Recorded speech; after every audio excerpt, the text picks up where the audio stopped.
back to a brand new video. Y'all already know what time it is. Christopher Nolan's season. So we are on to his 5th movie, The Prestige. Alright, so this movie came out in 2006 and it stars Christian Bale and Hugh Jackman, which play the two main magicians in the film.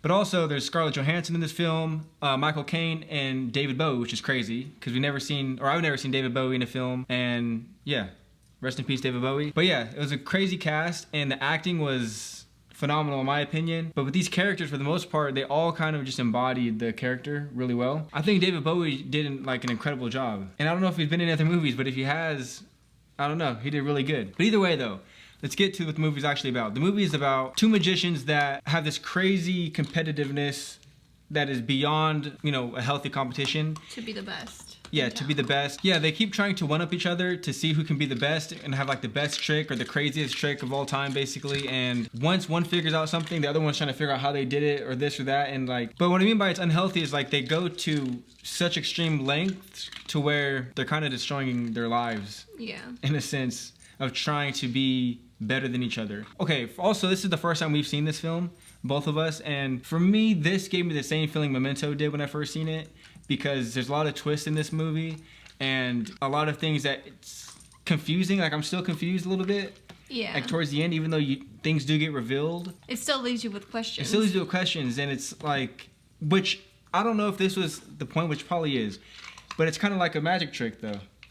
Yeah. Like things get revealed or whatever, but like you're still confused. Mm-hmm. And I don't know if he did it on purpose or maybe we just are dumb and didn't fully understand it, but I don't know. It was just done really well. And I like how things were shown to you.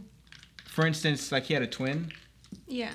And we've seen the guy a bunch of times with the girl, the daughter, but you didn't realize it was him, even though I had a feeling it was him. I didn't think he had a twin though. I just thought, I don't know what I thought. But I thought he was cloned. A clone, yeah. But it kind of ties in with the magic too, like showing you things in plain sight that you don't fully know, but then you end up figuring out or whatever. I don't know. This film was just crazy, and it's like, to me, the way Christopher Nolan does his films is in like how deep him and his team works is crazy. Because they always have like these extra elements to their films that just make it different and make it like better. I don't know. It's crazy. Yeah. This movie will for sure lead to great conversation after watching it. Yeah. You will have a lot to talk about. Yeah, especially if you like your first time seeing it. Yeah. Because then it's like, wait, what happened? Or wait, he had a twin? Or wait, was it a clone? Or who was who? That's my thing. Who was who? Because if he had a twin, then obviously they revealed that he was actually in love with his wife. Mm-hmm. And the other one was in love with the other girl. Yeah. But in the moment, you don't know there's a twin, and you don't know. You just think there's an affair going on. But it's also weird though, because he's acting different in like both senses. But then it's also funny because the wife actually says, do you love me today or do you not love me today or whatever. Mm-hmm. This film will have you second guessing through the entire movie, and even after the movie is over. Well, it's definitely going to have that towards the end, because that's when the more things get revealed and then you're like, wait, what? And you'll notice things in the beginning that you don't know what it's from, but as the movie keeps going, you're like, more. Oh, that's why that was there. That's why it went like that. Which is more Memento vibes. Yeah. Again, this film reminds you of that. It's totally different. It's completely different, but just the way they strung along the stories is a little similar. No, but also Hugh Jackman's character was crazy because I thought he died when he first went into the water. Yeah. And I thought somebody set him up, and you think it was probably the magician, but then he's like trying to help him, so you knew it wasn't him. But it was just crazy. And then you find out it's like, well, clones and clones and clones were getting dropped in there. But the part that I'm confused about is, I swear, when that machine would clone, it shot it like a certain distance. Because the cat that got cloned went like all the way outside. The hats that got cloned were all outside, like far from the machine. And then when he showed Michael Caine and the other guy the trick, he didn't come back at that machine. He flew all the way to the top of the stands. But then when he was doing the tricks, one would fall into the water, and the other one would go. So my thing is, if he was doing the talking and this and that, he must have fell, unless he switched the machine up somehow. Yeah, I think this movie was like a masterpiece in my opinion, just because I just feel like he had a point that he wanted to come across with this movie, and he did it in a crazy way. Like he just did it in a way that's like executed perfectly, like a technician. To me, the acting from these actors are some of the best I feel like they've done in their career, which says a lot. Really, when I see a movie with a different character in it, like for instance, this has Christian Bale in it, and he's Batman.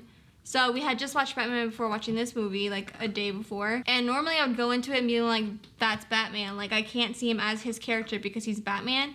But I saw him for his character in this movie. I didn't see him as Batman or Bruce Wayne or whatever. And I see Rotten Tomatoes gave this a 76. And on Metacritic, it's a 66. And I don't understand that. For me, I don't understand that. But anyways, though, with that being said, let's go ahead and get to the ratings. So I would probably give this movie an 80 or 82 because I like how it kept you guessing through the whole movie and after too. It's a fun watch. Yeah, it's a fun watch. Normally I wouldn't enjoy a film like that, but for this one I did, just because it was so complex, I guess you could say. Alright, so for this one, I gotta give this like a 92. And I don't know if I'm only saying that because it's the first time seeing it. Because like I said, Memento gave me the same feeling. I don't know, so I don't know if I'm giving it that because I'm so hyped up for it right now. And if I rewatch it, would I still feel like it's that high?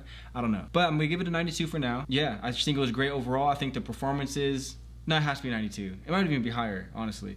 But we'll go 92. Performances were great. The actors and actresses, top notch. They were on the top of their game in this film. I think the writing was great. I think the way they tied everything in together was great. And I like that there's still questions at the end. But anyways, that's gonna be it for the review. Hopefully you guys enjoyed it. If you did, give it a thumbs up. We appreciate it. And don't forget to subscribe if you haven't already.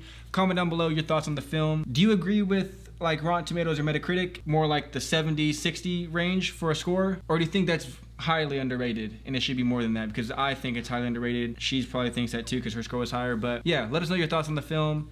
And yeah, my name's Matt. My name's Nicole. I'm gonna catch you next time.